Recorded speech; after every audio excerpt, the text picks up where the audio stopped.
Hello tout le monde, j'espère que vous allez bien. Aujourd'hui je suis très heureuse de vous retrouver donc pour une nouvelle vidéo. Aujourd'hui on va parler donc des colocations. Alors pourquoi parler de ça? Tout simplement parce que moi la semaine prochaine je vais redéménager et donc ce sera la huitième coloc que je ferai de ma vie. Donc je pense que je m'y connais un petit peu quand même. La plus petite coloc que j'ai faite, on était deux, donc moi et une fille. Et la plus grande coloc que j'ai faite, à l'heure actuelle, on était 9, moi compris.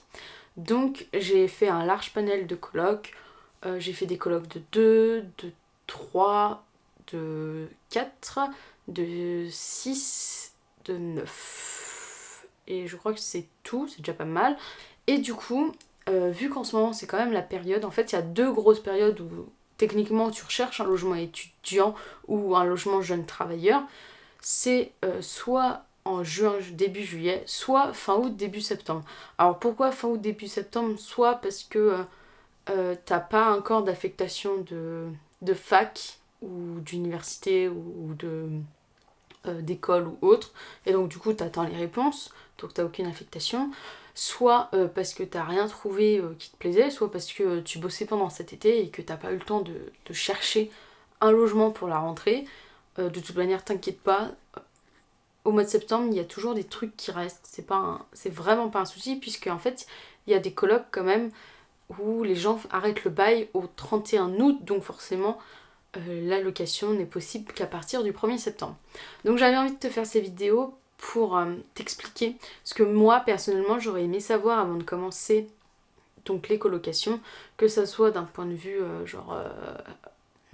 organisation, etc. Mais que ça soit aussi d'un point de vue papier, administratif, juridique. Voilà. Donc c'est parti, on va commencer tout de suite. Donc alors on va commencer d'abord par la base de la base. La première question qu'il faut se poser, c'est pourquoi je veux faire une colocation? Alors, est-ce que c'est pour économiser de l'argent? Petit 1, parce que ça coûte moins cher d'être en coloc que de vivre seul en studio. Est-ce que c'est parce que je me retrouve dans une ville toute seule et que j'ai peur de la solitude, ce qui est une deuxième raison. Et troisième raison principale, c'est est-ce que je suis quelqu'un qui aime bien partir à l'aventure et rencontrer des nouvelles personnes. Donc le 2 et le 3 se rejoignent. Alors que ça soit plutôt pour rencontrer des gens comme ça ou par peur de la solitude, il n'y a pas de honte à avoir, hein. Il y a beaucoup de gens qui ne supportent pas de vivre seul et c'est vraiment pas un souci, hein. Franchement, il faut se l'avouer, il n'y a pas de problème. Pour les deux derniers motifs, je dirais que c'est complètement valable, mais pour le premier, je dirais que c'est à prendre avec des pincettes, parce que il faut savoir que les logements Crous et certains studios qu'on peut trouver avec les aides de la cave, donc les APL et tout, au final, un studio meublé avec tout compris peut revenir au même prix qu'une colocation à plus ou moins 10 € près par mois. Tu vois ce que je veux dire? Donc si c'est pour l'argent, franchement, réfléchis-y à deux fois. Parce que le souci, c'est ok, c'est pour l'argent, c'est très bien. Mais si t'es pas capable de vivre en collectivité, t'es pas capable de voir des gens le matin, de voir des gens le soir, t'es pas capable de supporter un petit peu de bruit dans la cuisine, t'es pas capable de supporter le manque de propreté de certaines personnes, ça vaut pas le coup. Sincèrement, ça vaut pas le coup. Quelqu'un qui arrive dans une coloc, qui visite la coloc et qui se dit de toute manière, moi je resterai que dans ma chambre, je partagerai rien avec les autres, franchement, ces gens-là, mais dégagez quoi, clairement. Enfin, moi j'adore les colocs, j'adore la collectivité et c'est pour ça que je fais des colocs. Je sais que je suis capable aussi de vivre seule, j'ai déjà fait l'expérience même à l'étranger. Et il n'y a aucun problème là-dessus, vraiment. La solitude ne me gêne pas du tout à l'heure actuelle. Quand j'étais plus jeune, ça me dérangeait un peu, mais maintenant, il n'y a aucun problème. Mais les gens qui font des colocs et qui restent dans leur chambre, qui disent même pas bonjour, qui genre font le strict minimum, et en fait, c'est des fantômes. Enfin, franchement, ça n'a aucun intérêt perso. Moi, ça m'énerve en fait, ce genre de personne. Ça veut dire que, en gros, la personne, elle a choisi ça juste par économie d'argent, mais pas par envie de vivre en collectivité, tu vois.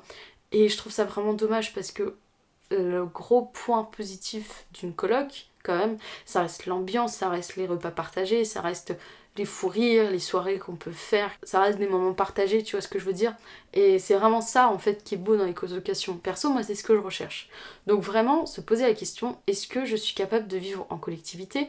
Est-ce que je suis capable d'accepter les défauts des autres? Par exemple, est-ce que je suis capable de supporter quelqu'un qui va pas laver son assiette directement? Est-ce que je vais être capable aussi d'imposer? Par exemple, si quelqu'un ne fait jamais... par exemple, je parle de la vaisselle. Si quelqu'un, une fois, ne fait pas la vaisselle, c'est pas très grave, j'ai envie de dire. Mais il faut savoir si toi, t'es capable de le supporter, tu vois. Et est-ce que si t'es avec une personne qui ne range jamais sa vaisselle, est-ce que t'es capable d'aller voir cette personne et de lui dire maintenant tu vas ranger, parce que c'est pas comme ça que ça se passe. Est-ce que tu seras capable de dire stop à tout ça? Il faut réussir à se positionner quand même dans une colocation, et c'est ça qui peut être un peu délicat pour certaines personnes. Ensuite, ce qu'il faut savoir, c'est est-ce que je fais ça avec des amis ou avec des inconnus?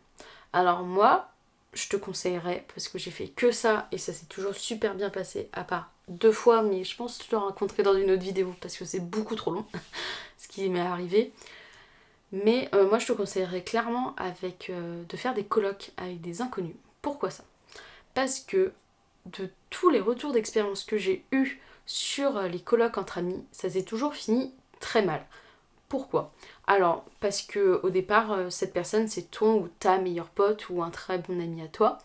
Et du coup, tu te dis, ouais, c'est trop bien, on va faire plein de trucs ensemble, vu qu'on s'entend super bien, ça va super bien le faire, en fait. J'ai dit 3 fois super, mais t'as compris. Et en fait, pas du tout. En fait, la personne que tu vois de temps en temps et la personne que tu vois au quotidien, c'est pas du tout la même personne. C'est pas que la personne se donne un style ou autre, hein, bien sûr que non. C'est juste qu'au quotidien, bah, tu sais pas comment finalement la personne elle fait. Est-ce que elle range ses vêtements? Est-ce qu'elle fait du bruit? Est-ce qu'elle téléphone tous les soirs? Est-ce qu'elle prend des douches qui durent 2 heures?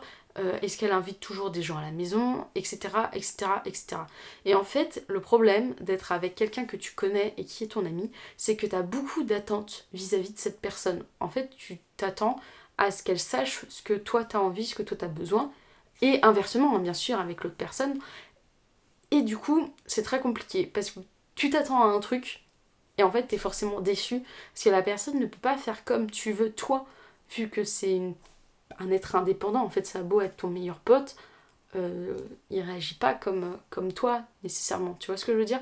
Et du coup, moi, de toutes les expériences que j'ai entendues, ça s'est toujours mal fini. Soit les personnes finissaient par arrêter la coloc en plein milieu de l'année, soit ce qu'ils faisaient, c'est que à la fin de l'année, ils ne se parlaient plus, soit ils continuaient à se parler, mais bah, c'était plus comme avant, tu vois, ça avait gâché un truc. Du coup, moi, perso, je préfère être dans une colocation avec des gens que je ne connais pas. Pourquoi? Parce que d'une, j'apprends à connaître des gens que je n'aurais pas rencontrés hors de la colocation. Genre, j'ai rencontré une doctorante en géologie, un truc que j'aurais jamais rencontré bah, comme ça, quoi, parce que c'était pas du tout mon université, etc. J'ai rencontré des filles de Sciences Po, pareil, encore une fois, Sciences Po, c'est une école particulière. Et moi j'étais en DUT, donc LUT. Ça trop bien, parce que d'une, tu rencontres des gens que t'aurais pas rencontrés habituellement.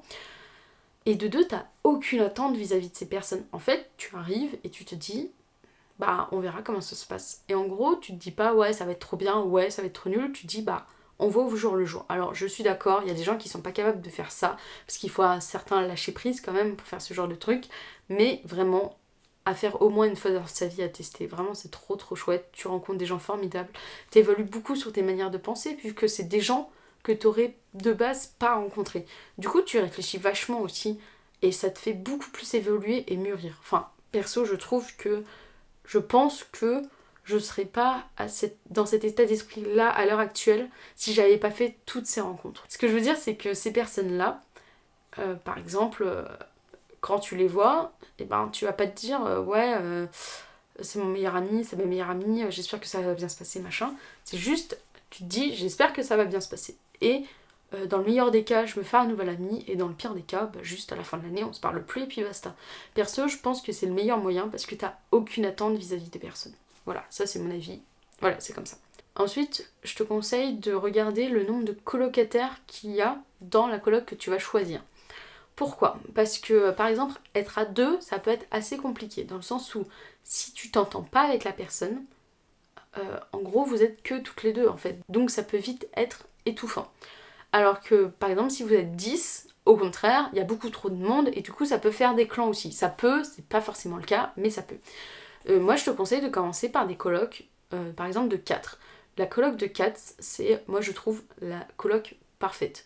Parce que tu vas pouvoir partager avec 3 autres personnes, comme avec 2 autres personnes, comme avec une autre personne. En fait, tu vas avoir des temps privilégiés avec chacun de tes colocs, mais en même temps des temps collectifs sans être trop envahissant. Tu vois ce que je veux dire? Et ne serait-ce que dans la pièce collective, ça veut dire que potentiellement tu peux croiser que 3 personnes. Alors que quand tu es dans une grande coloc, par exemple de 10, potentiellement tu peux croiser 9 personnes. Donc, t'as jamais un moment à toi pratiquement dans les pièces collectives, quoi. Après, à voir ce que t'aimes ou pas, mais moi je te conseille de commencer par une coloc de 4. Ensuite, on va passer sur un point plus administratif, un peu relou et tout. C'est tout ce qui est bail, contrat, etc. Alors, ce qu'il faut savoir en colocation, c'est qu'il existe 2 types de bail, multipliés par 2, bon 4 types de bail en fait. Donc d'abord, il y a les colocs meublés et les colocs non meublés. Qu'est-ce que ça veut dire? Alors tout simplement, comme c'est écrit, une coloc meublée, c'est une coloc où il y a tout. Clairement, tu as juste à prendre ton sac à dos, à poser tes affaires et c'est fini.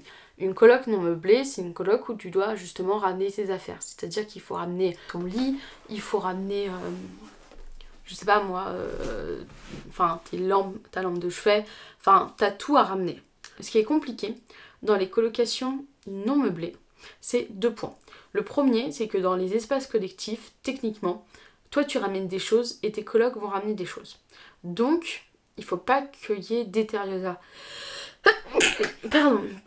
Il faut pas qu'il y ait détérioration des affaires parce que ça peut vite être un sujet de discorde entre les colocs. Donc ça devient vite compliqué. Mine de rien, les colocs non meublés, techniquement, ça coûte moins cher à la location par mois. Normalement, c'est moins cher qu'une colocation meublée, normalement. Mais le fait est que si t'as pas les meubles, si t'as rien, en fait, ça va te coûter vachement plus cher parce qu'il faut acheter le lit, le sommier, le bureau, etc. Et ensuite, si tu changes de coloc, il va falloir tout déménager. Enfin, ça reste quand même un boxon, hein, qu'on soit d'accord. Dans les colocations non meublées, ce qu'il faut savoir, c'est que souvent, les charges ne sont pas incluses. Ça veut dire qu'il faut prendre en compte le fait que tu as un certain loyer, genre on va dire 250 € par mois, sauf que dans ces 250 € par mois, il faut rajouter donc tous les meubles que tu vas payer d'un coup ou que tu vas récupérer, enfin tu te débrouilles après, hein, bien sûr. Et également, il va falloir que tu payes l'eau, l'électricité, le gaz éventuellement. Et donc tout ça, il faut aussi le diviser entre les colocs. Souvent, ça doit être un coloc qui doit souscrire à un abonnement et c'est les autres qui remboursent. Et pareil, ça peut être que le Discord parce qu'il suffit qu'une personne ne paye pas et ça devient vite le boxon en fait. Et là, le problème, c'est que le proprio ne peut pas intervenir parce que le contrat, par exemple d'électricité, est au nom d'une des personnes de la coloc et du coup, ça a à lui de se débrouiller avec les autres. Tu vois ce que je veux dire? Et du coup, ça devient vite, enfin, très compliqué. Moi, je trouve que c'est le boxon. Alors que dans une colocation meublée, donc tu as tous les meubles et tout, et très souvent tu as aussi l'électricité, l'eau et internet. Des fois t'as pas l'électricité qu'il faut juste se partager, mais souvent t'as tout.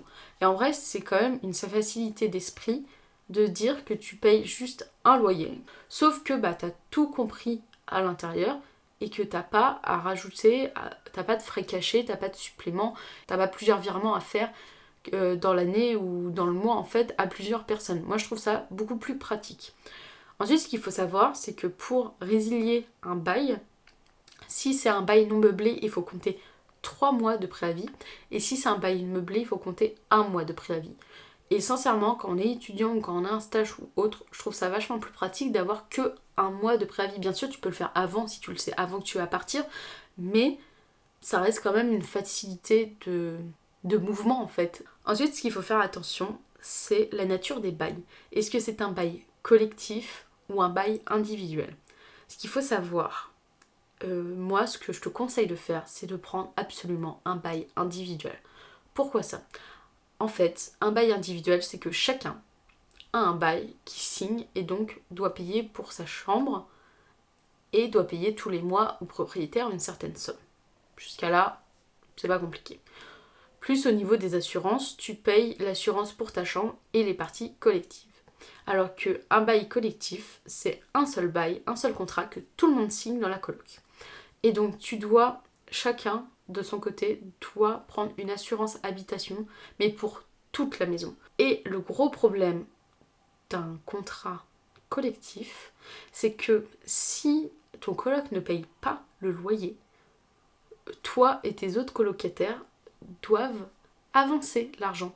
Parce que en gros, c'est une sorte de pot commun que tu envoies au propriétaire. Admettons, tes 3 colocataires, tu payes 300 euros, 300 euros, 300 euros. Donc tu as 900 euros de loyer à payer. Admettons que le coloc numéro 3 n'a pas envie de payer son loyer ou n'a pas les moyens de payer son loyer ce mois-ci. Ça veut dire que les deux personnes-là, elles ne doivent pas donner 300 et 300. Elles doivent donner 300 et 300 plus se cotiser pour payer les 300 de l'autre. Parce qu'en gros, si c'est pas payé, c'est les 3 qui prennent. Et ça devient vite la merde. Alors que si tu es en bail individuel, si toi tu dois payer 300 euros et que ton coloc doit payer 300 euros, si lui ne paye pas, ce n'est pas ton problème. Tu n'as pas à payer pour lui. En fait, c'est une tranquillité d'esprit parce que si tu tombes sur quelqu'un qui paye pas, bah t'es dans la merde quand même. Sérieux, ça peut vite te faucher. Et enfin, ce serait vraiment dommage de se retrouver en rade parce que tu t'es mis en coloc avec quelqu'un qui veut pas payer. Et ça marche si tu connais les gens et si tu ne connais pas les gens, ça marche dans les deux sens. Parce que tes amis, ils peuvent te la mettre à l'envers aussi. Vraiment, faites attention à ça, soyez pas trop naïfs. Parce qu'il y a vraiment des gens qui sont capables de te dire ouais, t'es ma pote, tu peux bien m'avancer l'argent. Ouais, mais sauf que payer 2 loyers d'un coup, c'est énorme. Vraiment, c'est énorme. Que ça soit toi qui paye ou tes parents qui payent, enfin, c'est vraiment énorme. Voilà, donc pour résumer cette vidéo, comme ça ce sera peut-être plus simple comme ça, moi ce que je te conseille après c'est que mon expérience personnelle, mon avis, mais c'est vraiment quelque chose que je te conseille de faire pour commencer et pour pas être déçu. C'est 1. De choisir une coloc de 3-4 personnes, mixte, donc filles et garçons. 2. De prendre à meubler toutes charges comprises, comme ça il n'y a pas de surprise. 3. De prendre avec un bail individuel pour être tranquille. Voilà, c'est vraiment les 3 conseils que je peux te donner. J'espère que ça t'aura servi. Et puis si tu as d'autres conseils à donner ou autres, que ce soit pour une colocation, pour un studio ou autre, si tu as déjà eu des expériences, n'hésite pas à le mettre en commentaire, ça peut toujours aider des personnes qui commencent leur vie solo ou leurs études loin de chez leurs parents et tout. Et je pense que tout conseil est bon à prendre. Voilà. C'est déjà la fin de cette vidéo, je te remercie de l'avoir regardée jusqu'au bout. Et puis je te dis à plus pour une prochaine vidéo et en attendant prends soin de toi. Ciao!